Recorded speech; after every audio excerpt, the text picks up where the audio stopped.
Hi, everyone. Good morning. It's Margaret Manning here. Welcome to 60 and Me.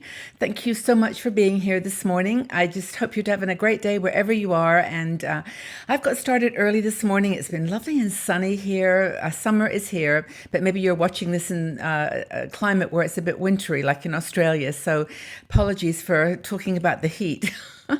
But anyway, I hope that you're doing great. And I wanted to share with you my tea first. I decided to try something I haven't tried before, which is a tea with mint in it. It's a Pukka 3 mint tea, and it's got spearmint, peppermint, and field mint, which I think is just regular mint. You know, the kind that you put in, I don't know, in sauces and things. But anyway, mint is a really powerful, or mojito. You could put it in a mojito.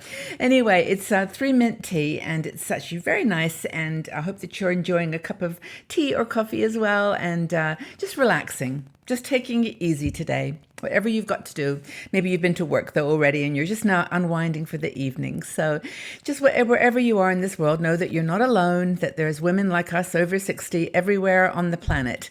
And we're, so happy that you're here with us. Now, I would like to thank our sponsor for today's morning show.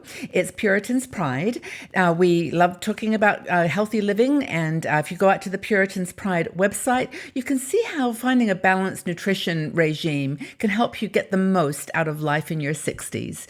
So thanks to Puritan's Pride. Now, how are we going to talk today about something that will inspire you? We've got a blogger, Marcia Smalley, who wrote an article about retreats.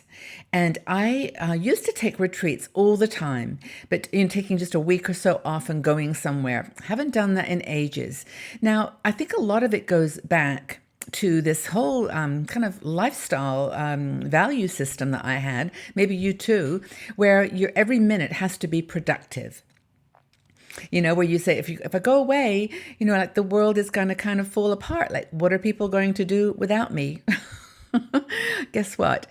It's not like that anymore, is it? I mean, we used to be so tied to our families, our jobs, our responsibilities, and we genuinely thought, if we went away for a week, that the world would literally stop, that we had to sort of be really careful. But isn't it time in your 60s to make time for yourself?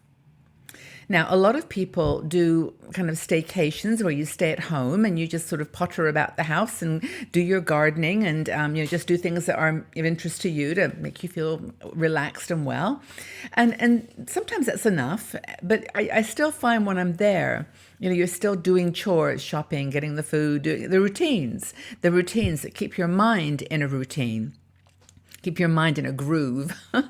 But Marcia talks about taking a retreat that's like getting away from everything. And this means, drum roll, turning off your cell phones and going to a place where you just focus on relaxing, cutting off from the day-to-day routines and regimes that you think are so critical, and just turn off the television. Sometimes have no conversations at some retreats and just go somewhere where you can truly just relax and switch off. No distractions, just being. Now, I've been to retreats where there was no conversation. So I've been to silent retreats and meditation retreats. And I've also been to ones where, you mix up a conversation or get together with hours that you spend by yourself. And I think that, as Marcia explains it, it's kind of like a journey from the inside out. It starts off, the first few days are often very difficult. You're edgy and twitchy and, whether you're on a retreat that has a meditation or a spiritual theme, or whether you're getting together for a women's weekend or longer, those first few days or hours can be really tricky. Just feeling like, oh, I shouldn't have come. I've got so much to do at home, and knowing that it really is a good thing for you to be there. It gives us a chance to reflect on what we're thankful for. It's so easy to be comparing when you're out and about in the world. That woman's more pretty, she's got better clothes, she looks better. You compare yourself to other people unwittingly. You don't even mean to, but you sometimes do. You look at other people. But being alone in a retreat gives you a chance to really reflect on what you're thankful for. What blessings you have in your life that you are grateful for. It also gives you a chance to listen deeply. Listen deeply to yourself about the things that are important to you. I mean, I know in conversations that you have with yourself during a normal day, you brush them aside, or you go kind of you go an interesting way at the challenge. You look at it as how am I going to solve it? Get this problem out of my way, out of my life, and solve the problem. When you're on a retreat, it gives you a chance to listen deeply to the causes for those types of things that happen that cause you the desire to block them or put them away somewhere. Why are they recurring? Why are you having these thoughts that are troubling you? Where you have sort of repetitive responses, habitual responses. Isn't that true? We have some people, for example, that as soon as they say certain phrases or certain words, it takes us off on some sort of association that is not positive sometimes. But anyway, being on a retreat, you can think more deeply. You can go deeper. And through that process of quiet and no distractions, you know that you've got choices. You know that you've got choices that you can make, and you don't have to be a victim of your circumstances that, like we've talked about before, you can't really control getting older. You can't control the challenges of being older, but you can control your response to them and how you live with them, how you deal with them. And I think that's super, super important. Marcia talks about it in terms of clearing away emotional debris.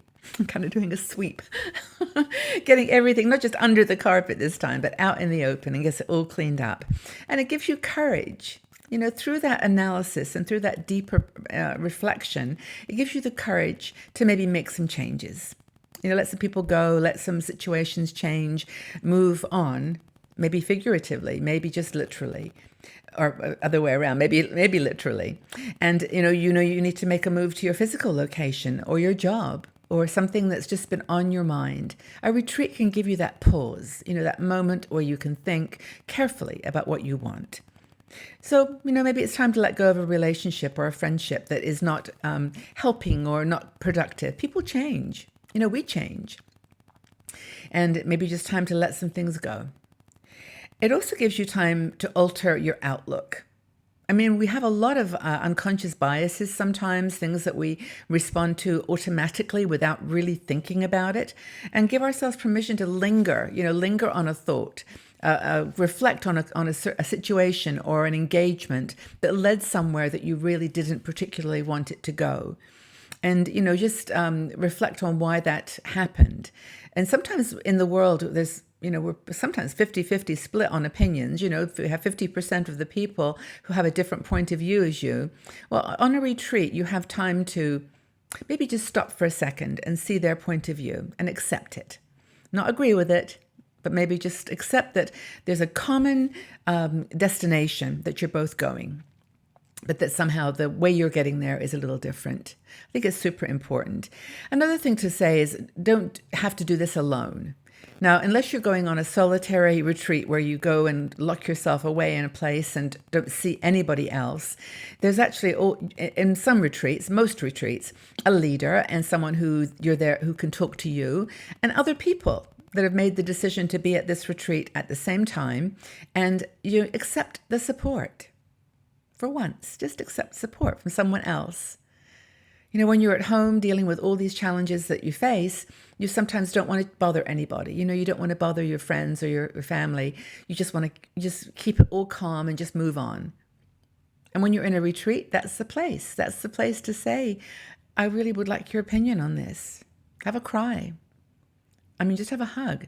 And if it's one of these retreats where you have some guided activities, that can be so powerfully beautiful. So, let go, but be strong. Be strong because that's your nature. Maybe that's how you like to deal with things, but also reach out to others and be vulnerable. And that's the beauty of a retreat.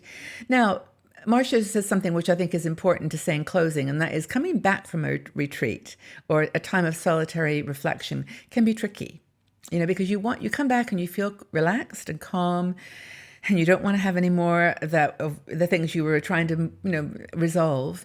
And yet coming home, you come back to it. You come back to the pictures, to the memories, to the reality of your world, your work.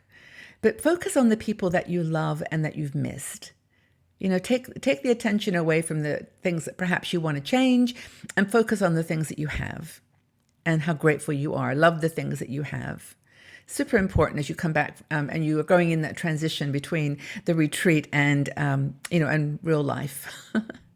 So I guess that's one of the gifts you can bring back.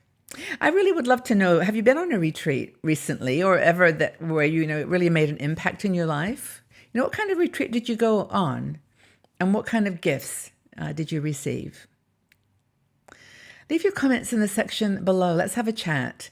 And I would encourage you to listen and read each other's comments and like and share them and get engaged with each other. That's what we're here for.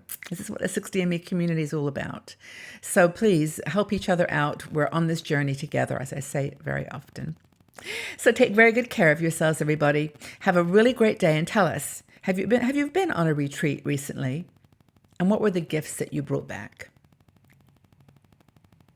Okay, well, take good care. Go out and do something fun for yourself today. Have a wonderful day, and we'll see you all again very soon. Bye-bye for now.